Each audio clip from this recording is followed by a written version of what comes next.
Fatimi Wanika akan mempresentasikan tentang globalisasi. Definisi globalisasi yaitu suatu proses menyeluruh atau global yang membuat setiap negara di dunia menjadi semakin terhubung, saling bergantung dan saling mempengaruhi satu sama lain dalam berbagai aspek kehidupan baik ekonomi, sosial, budaya, politik hingga teknologi melalui pertukaran informasi, barang, jasa, manusia, dan ide. Spektrum globalisasi. Yang pertama, globalisasi ekonomi. Misalnya adanya produk Apple di hampir semua negara.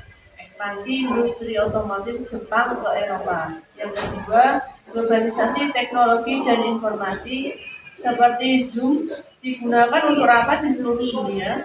Berita dari luar negeri bisa langsung diakses. Yang ketiga, globalisasi sosial dan budaya seperti makanan cepat saji, McDonald atau KFC, film Hollywood, budaya Korea yang mendunia. Yang keempat, globalisasi politik. Contohnya perjanjian iklim Paris, resolusi PBB, kerjasama penanganan pandemi. Yang kelima, globalisasi pendidikan. Contohnya program beasiswa luar negeri, universitas kelas dunia menerima mahasiswa dari berbagai negara. Yang keenam, globalisasi lingkungan.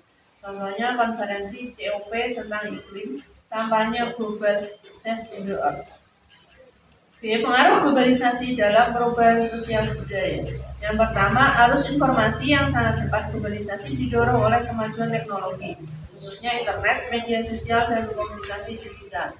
Informasi dari berbagai negara kini dapat tersebar hanya dalam hitungan detik ke seluruh dunia. Yang kedua, pengaruh terhadap perubahan sosial. Misalnya meningkatkan kesadaran sosial, mendorong gaya hidup baru, perubahan pola interaksi sosial. Yang ketiga, pengaruh terhadap perubahan budaya. Misalnya pertukaran budaya, erosi budaya lokal, kebangkitan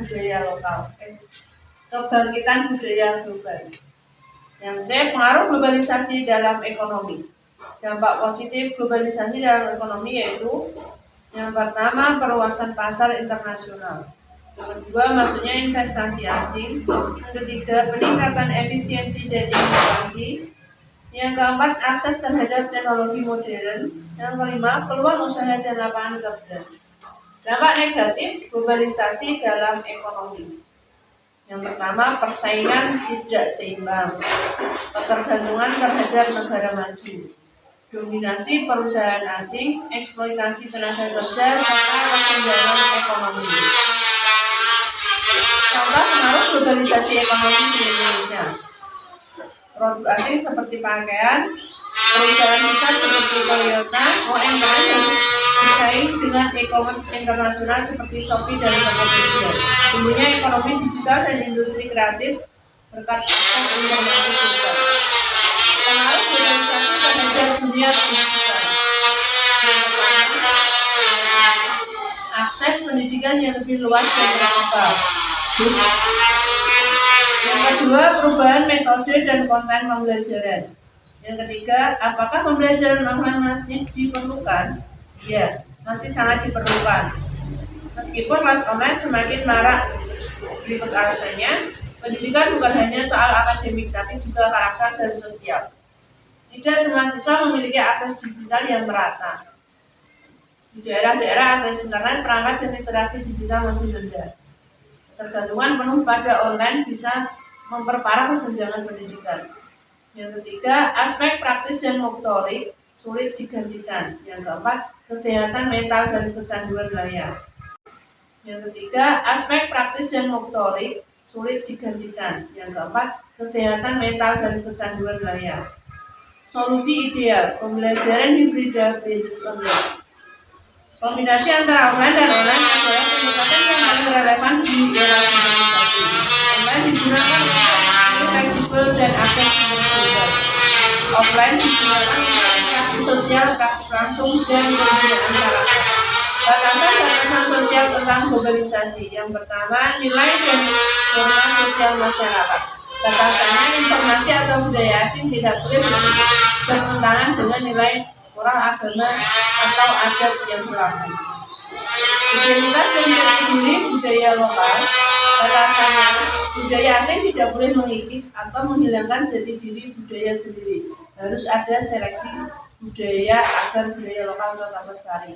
Yang ketiga, etika sosial di masyarakat. Batasannya, kebebasan global harus diimbangi dengan tanggung jawab sosial.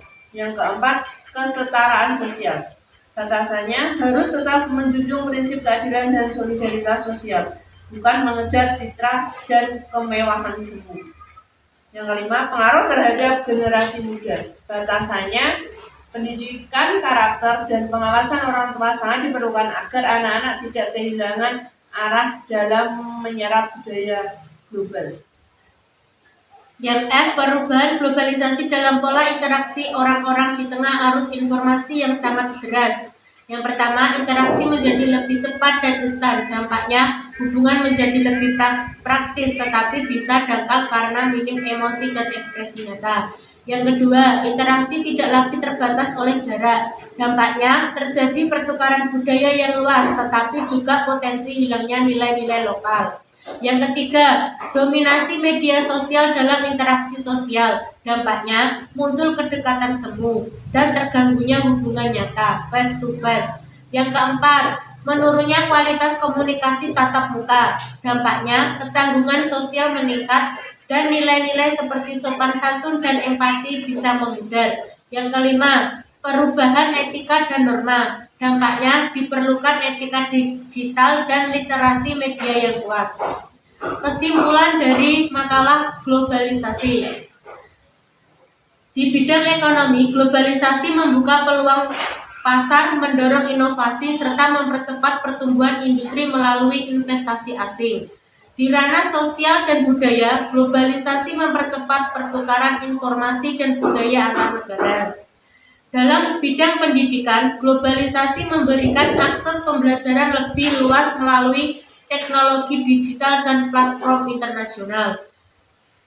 Di sisi interaksi sosial, arus informasi yang sangat deras telah mengubah pola komunikasi menjadi lebih cepat dan global. Oleh karena itu, penting untuk menetapkan batasan sosial dalam menyikapi globalisasi dengan menjaga nilai-nilai lokal, norma agama, etika, sosial, dan identitas budaya bangsa. Literasi media, pendidikan karakter, dan penguatan jati diri budaya lokal harus menjadi bagian integral dalam menghadapi arus globalisasi yang terelakkan. Demikian presentasi dari kelompok 3. Saya Rati Miwanika dan Saya Andriani mengucapkan banyak terima kasih, dan apabila ada kurang dan lebihnya mohon dimaklumi. Wassalamualaikum warahmatullahi wabarakatuh.